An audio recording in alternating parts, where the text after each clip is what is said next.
Good morning and welcome to the Staffordshire Worcestershire Canal. I've just cast out and it's been a great start to the day already, not on the fish front, but when I was in the kitchen making my flask, always a cup of tea for the session, I looked into the garden and saw the first great spotted woodpecker that we've had visit us. I do love nature, and certainly as anglers we're in the middle of it, aren't we? And we do appreciate it, I'm sure most of us anyway. If you're interested in nature, and in particular I keep a garden nature blog, started this year moving into a new house.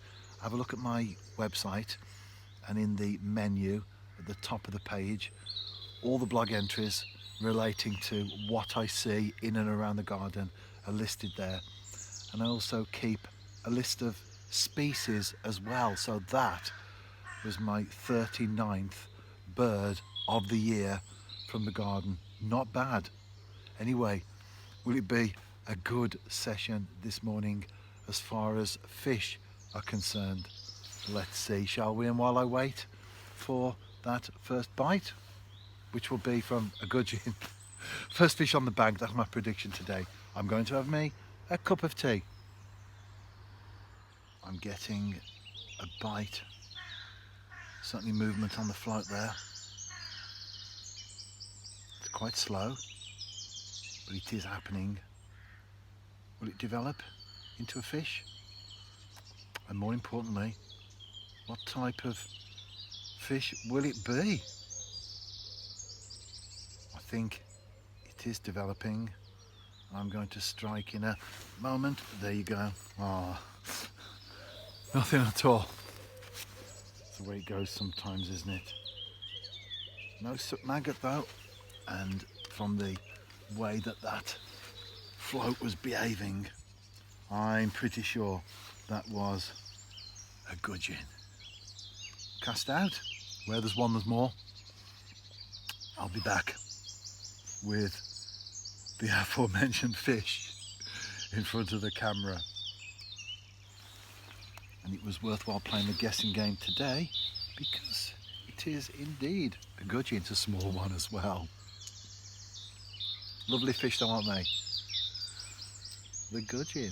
The first species I ever caught way back when I was a kid on the Staffordshire Worcestershire Canal at a place called the Bratch, which is on the outskirts of Wombourne in Staffordshire.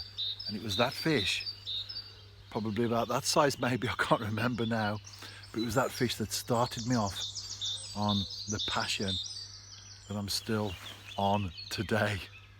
I've mentioned my website and the menu. There's also a guest book stroke comments option in there as well.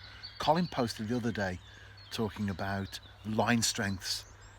I think that you've got to get that right balance. If you're fishing for gudgeon, and that would be your target species, you don't want to be going for 8-pound line. If you're targeting barbel, then you certainly don't want to be fishing with 3-pound line. So obviously I've used extremes there of course, but you have to take into account the species, the venue, and also the general fish that you're likely to catch. So if you do go for, say, perch, and they go up to 2-pound, 3-pound, you'll go for a certain line strength. But as is the case with me, some of the stretches I fish on the canal, I've had chub to over 6-pound. So do I want to fish 2.5-pound line like I am at the moment as well, it's not quite a hook length of a 5 feet section. Do I want to fish that because I'm after perch? But if I catch a 6-pound chub, the chances are I might not catch it, I might not land it. Or do I want to fish 4-pound or 5-pound or 6-pound or whatever individuals would go for? Mine would be 4-pound as a choice, knowing that if I do hook into a very good chub, there's also an excellent chance that I'll land it. So you have to take into account all of those things. It's all about fishing with balanced tackle as well. It's not just the line strength, but also the hook that you use and the rod even that you fish with. All of those things have to be taken into account. But as I often say, why not head across to my site and drop a comment? Be good to hear from you. I've just had a hook pull on something bigger, got the net ready and the hook came out. And in reference to what I was talking about just now, balanced tackle, a size 18 hook, nothing wrong with the hook, it's sharp, I always make sure of that, but it is an 18. If it was a 16, maybe a couple of maggots on, would I have hooked that fish more securely? Those are the questions that you ask yourselves, aren't they?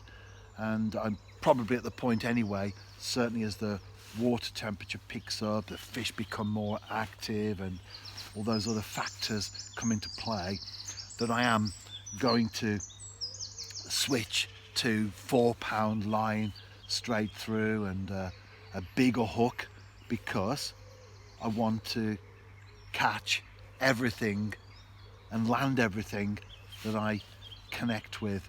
But even then, you can be carp fishing with a size 6 hook and you still have a hook pull, don't you? That's angling for you. You can't necessarily take it into a laboratory or a classroom and analyze everything to the point where you have it all sorted out. There are all those variables and unknowns that come into play. But I've cast out again and hopefully I'll get that fish. Well, maybe not, because they do get a bit spooked, don't they? But you know what I mean. Hopefully I'll get something more significant than the small gudgeon activity that I've had so far this morning. And almost immediately after speaking those words about catching something bigger, I have. It's a perch. I would say it's 2, possibly 3. I haven't weighed it. Ounces, that is. Perfection in miniature. Great, aren't they, perch? I would like it to be 2 or 3 pounds though. I caught 4 species of fish: gudgeon, perch, roach and bream. I did have a few hook pulls and I thought they were from bigger perch. However, on reflection, I'm not sure now, because the bream moved in and I did obviously catch them. However, when I step back and look at the situation in general, I am more of a specimen angler than a pleasure fisherman, in the sense that I would sooner catch 1 2-pound perch as opposed to 30 or 40 small fish like I've had this morning. So I may rethink anyway, especially now that the water temperature, etc., as I've said earlier, is improving, and maybe go for the bigger fish, but then also bring out the maggot and the size 18 hook from time to time and catch some small gudgeon, because it's still enjoyable, isn't it? I do fish a lot, so I can certainly mix it if I choose. Right, on the way back home, I've got the 4 tops to keep me company, and I was just thinking, it was, I was about 15, and Beacon Radio, as it was then, they said no internet in those days, so you couldn't research. They said the first person to ring up and tell us the names of the 4 tops wins a prize. So I rang Levi Stubbs, Abdul Duke Fakir, Lawrence Payton and Ronaldo Obi Benson, and they sent me a record, and I can't remember what it was now. It was an LP, but it wasn't soul music. It wasn't my taste at all. I think it was one of those things that they had and they wanted to just get rid of, so they had a competition. But all these years later, I still love the 4 tops.